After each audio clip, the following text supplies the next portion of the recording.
ఎప్పటికప్పుడు తాజా వార్తలను అందిస్తున్న PVR TV9 న్యూస్ కు స్వాగతం. 100 వసంతాలు నిండినటువంటి సందర్భంగా ఖమ్మం జిల్లాలో జరుగుతున్నటువంటి బహిరంగ సభను విజయవంతం చేయాలనేటువంటి లక్ష్యంతో మన తెలంగాణలో ఉన్నటువంటి అన్ని జిల్లాలలో ప్రచార జాతలు ప్రారంభమైనాయి. అందులో భాగంగానే నిన్న తాండూరులో ప్రారంభమైనటువంటి జాత ఇవాళ బెల్లంపల్లి పట్టణానికి రావడం అనేటువంటి జరుగుతూ ఉన్నది. ఈ జాతకు నాయకత్వం వహిస్తున్నటువంటి జిల్లా పార్టీ కార్యదర్శి రామడుగు లక్ష్మణ్, అట్లాగే సిపిఐ రాష్ట్ర సమితి సభ్యులు మేకల దాసు, అదేవిధంగా బెల్లంపల్లి నియోజకవర్గ కార్యదర్శి జిల్లా కార్యవర్గ సభ్యులు దాగం మల్లేషు ఈ జాతకు నాయకత్వం వహిస్తా ఉన్నారు.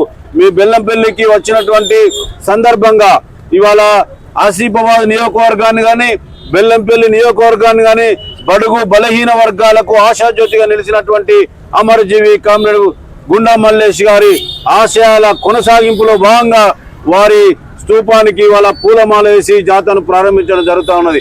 అట్లాగే బ్రిటిష్ సామ్రాజ్యవాదులను వ్యతిరేకించి వారి ముష్కర్లను తిప్పికొట్టినటువంటి కామ్రేడ్ అమరజీవి భగత్ సింగ్ గారి స్టాచ్యూ కూడా పూలమాల వేసి ప్రారంభించడం జరుగుతుందని చెప్పి ఈ సందర్భంగా విజ్ఞప్తి చేస్తా ఉన్నాం.